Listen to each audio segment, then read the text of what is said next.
Almost everyone is convinced that they are good at listening, and almost everyone feels at the same time that they are not really being heard.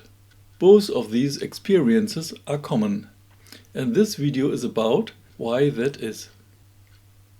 Hello, my name is Sieg. I am the founder of NAVORES and the author of Talking Won't Fix It. A core focus of NAVORES is personal development, not in the sense of psychology or awareness, but in terms of biologically rooted mechanisms that shape behavior, communication, and human interaction under pressure. In conversations, something interesting happens. Most people are sure that they listen well, and still they often leave a conversation with a feeling that no one truly listened to them. This is not a contradiction. It is a signal that something else is at work.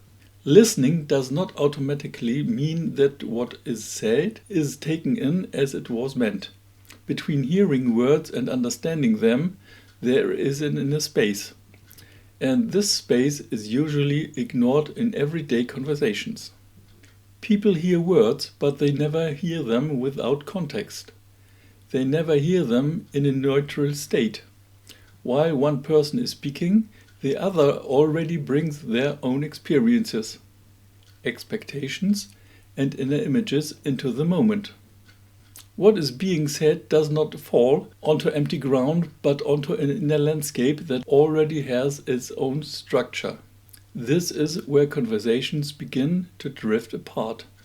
Not in a visible way, not loudly, not dramatically.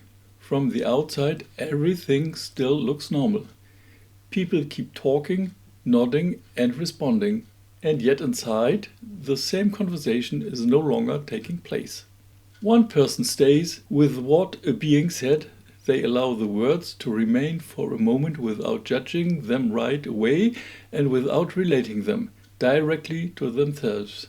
The other hears the same words, but their inner system immediately starts to process them. Meaning is checked, comparisons are made, and a personal position begins to form. This does not happen on purpose, and it is not a conscious decision. It is simply how their inner structure works. This difference has nothing to do with attention, discipline, or intelligence. It is not about ability or effort. It is about inner architecture, and this architecture is not the same for everyone. That is why conversations often fall apart quietly. No one raises their voice, no one interrupts, there is no visible conflict, and still something is lost. People continue to speak to each other, but they are no longer in the same inner space. One person is still with what was said, the other is already with their own response or with what their words mean for them personally. The real problem is not that people react internally, that is human. The problem is that both sides believe they are still part of the same conversation. And at that point, they are not. For one person, listening is an open inner state. For the other, listening is an active process of inner work. Both ways are valid. Both work in their own right. But they do not automatically work together. This is where communications become interesting. Not as a technique, not as a skill, but as a structural process. We will build on this in the next video.